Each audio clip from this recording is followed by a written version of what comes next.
despite itong mga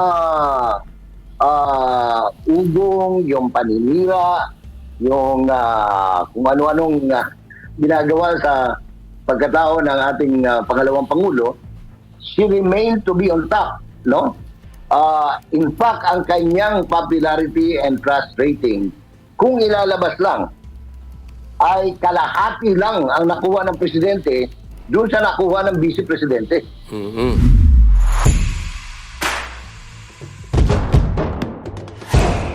Tungkol dito sa Davao at itong statement ni VP Sara, kayo po, natutuwa po ba kayo at sa tingin ninyo pati yung mga taga Davao diyan sa ginawa na statement o pag-resign ni VP Sara?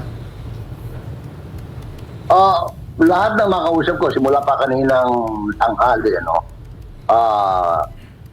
sa Bisaya nalipay, natutuwa kasi nga unang-una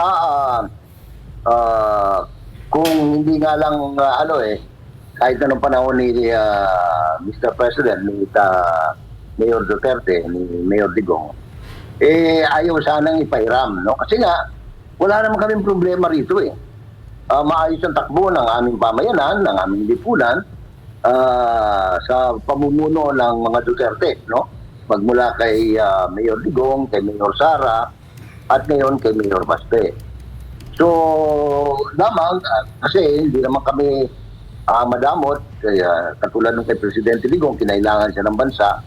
So, natuwa naman kami na maayos naman niyang nagampanan yung kanyang pagiging Pangulo. Ganito rin kay Vice President, Inday, na sa tingin namin ay mas lalo niyang mapaglilingkuran na hindi lamang ang mamamayan ng Davao at Mindanao, kundi buong Pilipinas bilang pangalawang Pangulo, kasi meron din namang mga program na gusto niya ipatubad at bagamat limited maybe, yung kanyang resources, but at least gagampanan niya yan sa abot ng kanyang makakayanan bilang halal, katunayan, siguro hindi naman kalabisan sabihin na nitong pinakahuling survey ng Pulse Asia, despite itong mga ugong, yung paninira, yung kung ano-anong ginagawa sa pagkatao ng ating pangalawang Pangulo, she remained to be on top, in fact, ang kanyang popularity and trust rating, kung ilalabas lang, ay kalahati lang ang nakuha ng presidente doon sa nakuha ng vice presidente. Kasi nilabas siya tapos pinula out lahat it only lasted for a few number of hours. Hindi ko alam kung anong ginawa nila ng administrasyon ng Reiming Marcos na pakikipag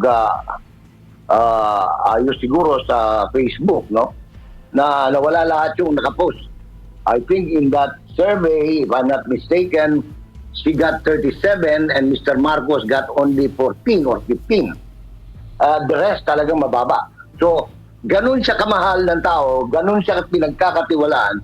So, kung ano man ang mga hakbang na kanyang gagawin para sa ikabubuti ng mamamayang Pilipino, I think the people of the Philippines, the greater majority of course, will rally behind the Vice President.